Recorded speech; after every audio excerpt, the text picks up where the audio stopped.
Good day, everybody. My name is Anika. I am a registered dietitian and a nutrition coach with CorePerform. And today we're going to talk about bloating, and we want to give some advice and tips for when you are working with clients that are struggling with bloating as well.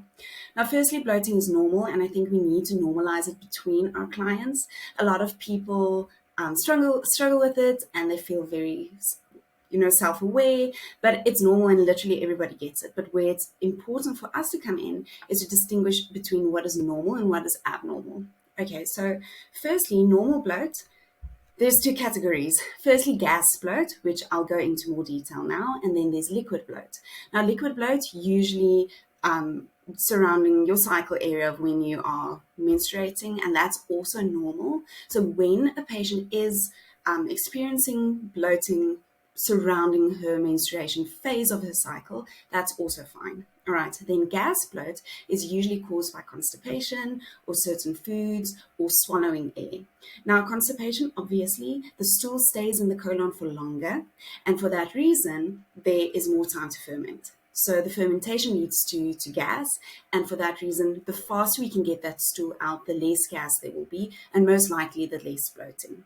Same thing with gas-forming foods. So what we can do for our patients or clients are that we can cut out FODMAPs. We can go onto a low FODMAP diet. That cuts out a lot of gas-forming foods. It cuts out all the extra hard-to-digest fibers. Again, the longer and more difficult a food is to digest, the longer it stays in the gastrointestinal system. And of course, more time in the system, more time to ferment, more gas and more bloating. And I mean, that's completely normal. It's also normal to start or having more bloating to the end of the day than at the beginning of the day. So if somebody complains and says that they are very bloated before they go to bed at night, I mean, that's also kind of fine because they have been eating and it's kind of just some gas building up throughout the day.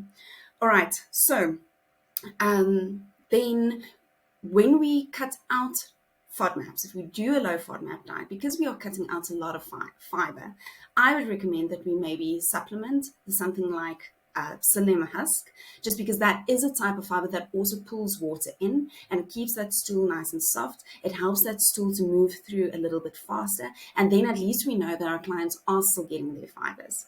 Other foods that also cause bloating are some foods that you swallow air with. So chewing gums, smoothies. I mean, you're basically mixing air into your food.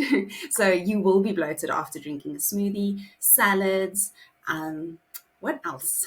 I am sure I'm missing something. But anyway, there are foods that specifically cause us to swallow air. Oh, popcorn. Popcorn has a lot of air. So these type of foods are also normal to cause bloating. If your client feels bloated after eating any of these foods, that's normal.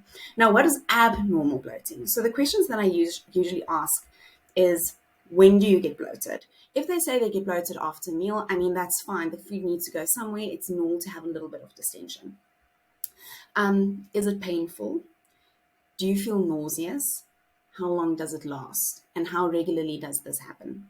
So if they say that they do experience pain because of their bloating, that's not normal.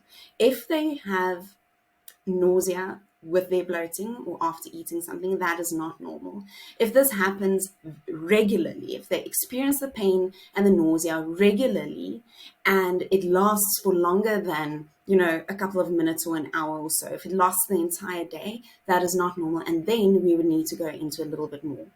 Okay, so I hope these few tips have helped you. Please let me know if you have any questions. This was really just the basics, but I'm excited and we can always go into more detail into a next video. All right, have a fantastic day and thank you for your time. Bye.